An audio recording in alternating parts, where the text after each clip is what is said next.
Okay, this is the review of the Subaru WRX. I don't even know the name of the car that I'm reviewing. Disclaimers. 1, I don't like Subarus, and 2, I'm certainly not a fan of the WRX STI line. 3, I never drove any. So let's start there. However, the enthusiast crowd loves this car, so when Ross told me he had one and to come and try it out because it was great, I went right away. We're going to start with the bad. We're going to start with the exterior looks. Now the front end looks good. The back does too. The rest is very ugly. The wheels are nice, and that's about it. The car sits very high, which is unusual for a car with sports car credentials, if you want, or rally car to say the least. Yeah, it looks really bad from the side. I mean, it really looks bad. There's nothing special about this car from the side, including I believe this is the worst looking front wheel well in the modern car industry. However, this is not ugly. The rear quad exhaust is awesome. It looks great. I think it's great. Now, the advantages of having such a awkward silhouette is that you have the benefits of having such an awkward silhouette. It's like you have a pretty large trunk. A few other things I want to say is that you can see that insulation there. Road insulation is average. It's not as bad as you might think. And interior room is pretty good. Like 4 adults can sit very comfortably. I'd say this has about the same size as a Civic, more or less, give or take, and it's very good. Now the interior is a relatively cheap quality. However, there is no vibration or harshness. There is noise, but there is no vibration or harshness, which is kind of nice. You can kind of tell this car was assembled in Japan. I don't know if that makes any sense, but anyways, it kind of feels that way. Touch points in this car are very good. Steering wheel excellent, shifter excellent, elbow rests excellent. It's just well, it's driver oriented. It has the orange dials, orange reddish dials. Let's listen to the engine.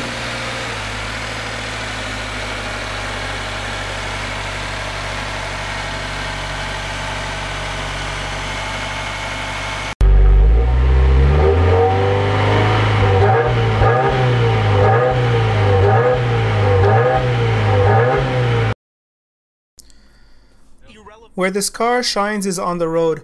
Now, I'm just gonna, unlike other videos, I'm just gonna show you videos of me driving the car and my various reactions that I had while driving it. I had about half an hour, 3/4 of an hour to drive the car and be in the car.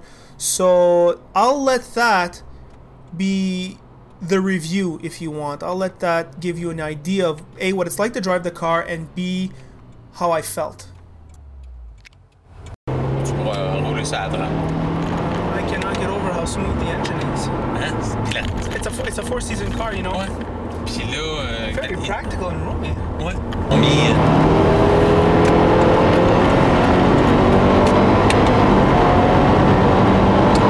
I'm flabbergasted how smooth it is. I just cannot get over how smooth this engine is. Really, like, I like what they did with the CVT to shift smoothly. I like that shit.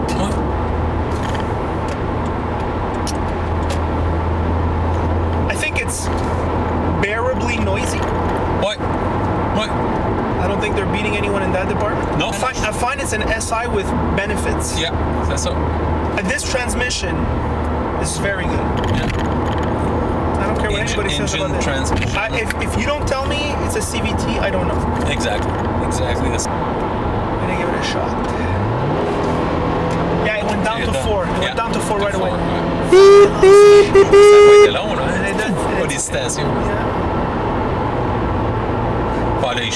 Yeah, it really smoothly too. I like the way like the RPMs go down fast, you know? I cannot get over the lane changes like this. And the seats, they found a way to make it like bolstery but not uncomfortable. This is not uncomfortable. C'est pas comme le Ford. No, that goddamn Focus ST with the shittiest seats in history. I'm gonna give it a little shot here there. Man, it goes down right away. I'm gonna do a fucking... My God, this lane change. I can't get over it. I'm doing 105.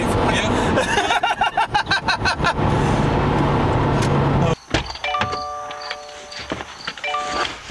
okay, that looks okay.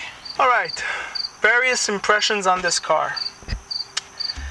I think the right way to look at when you're looking at these types of vehicles like the ST, the Subaru Impreza WRX, the Mazda Speed 3, the Volkswagen GTI is you've got to look at, you're paying these cars about $30,000. What are they giving you more than the base model? So that's, you can start there and you can compare amongst the other cars. I had never driven, as I said earlier, a WRX ever in my life. So this was the first time, and like I said earlier, it's only because Ross told me or else I would have never driven one. I find these cars so ugly. And like, it's still the least attractive of its field. Let's get that out of the way. In terms of the interior quality, for $30,000, I can't think of someone who does a worst interior in this category. So we got that out of the way. We've got all that out of the way. In terms of road noise, I think it's pretty much even with its competitors. The Honda Civic Si is like this. The radio is not good. Once we get over that hump, and it's a big hump, why are we paying more for this kind of car? We're paying more for the driving experience. And this is where this car has an ace up its sleeve. I've driven a couple of four-wheel drive cars. None of them have driven so seamlessly as this one. When you take the curves hard, there's hardly any understeer. The car tends, all four wheels seem to drift off like a professional race car. Changing lanes in this car is redonkulous. I cannot get over the G-force generated by a violent lane, a violent lane change. Yet the overall comfort of the suspension is endurable. I mean, you can drive this car for an hour and a half in the city and not wreck your back. I mean, the compromise between gentle driving, gentle everyday driving, and sporty driving is incredible. The range of this car is incredible. The engine is so smooth, is so powerful. I mean, you don't feel, it's not violent, but the speed creeps up on you so fast. I could easily see this in a $40,000 base high-end sedan. I mean, it is that smooth. This transmissions today have all kinds of names. Today we call transmissions double clutches, single clutch, CVT, whatever. This is a CVT, but it's geared. They geared it, and in the two, like in boring mode and normal mode, it's geared as a 6-speed. In sports mode, it's geared as an 8-speed. It shifts seamlessly. If I don't tell you it's a CVT, you don't know. You think it's a very good single clutch transmission.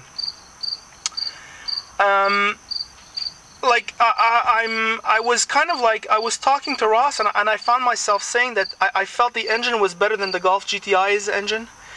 That's incredible. It's funner to drive than the Golf GTI. That's incredible. It's got the four-wheel drive, so you have the added benefit for those of you who live in inclement weather that it's a 12-month-a-year car. The brakes, I was kind of like disappointed. I think the brakes is spongy and you press far before you get bite. But overall, I'm left with the impression that I know what I'm paying $30,000 for. You feel it. When you floor the gas, you feel it. When you take a curve, you feel it every single time. And so the car does as advertised. Therefore, if you can get over its lack of refinement and its crummy looks, this is a great car. It's a very good car.